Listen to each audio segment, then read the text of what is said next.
So being Australian, of course we love lamb, and this dish is one of my favourites. I'm using a lamb shank and we're doing a braised lamb shank. The first thing we need to do is make small incisions, sharp small incisions on either side. I take some peeled garlic, stuff the garlic into the incision. I take an anchovy, put one anchovy inside each of the incisions. A sprig of rosemary. Again, just push it straight into the incision. Now I'm going to use a tagine pot. Actually, a tagine pot is traditionally used for Moroccan stews, but I love this tagine pot, so I'm going to use it for my braised lamb shanks. Get it very hot, add some cooking oil, and then just place in the lamb shanks.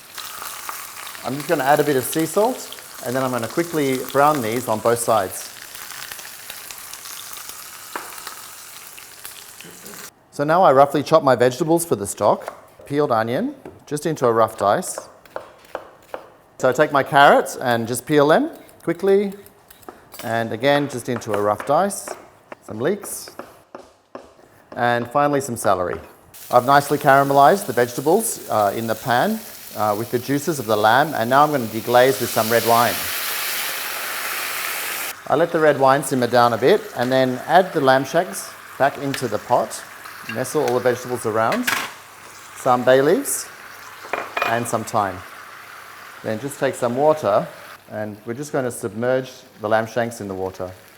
I put the lid on top and then I'm going to let that come up to a simmer.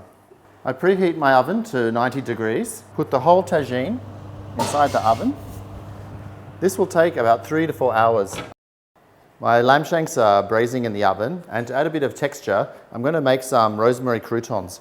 I take a white loaf, this is like a white country loaf or farmer's loaf, and just cut off the crusts.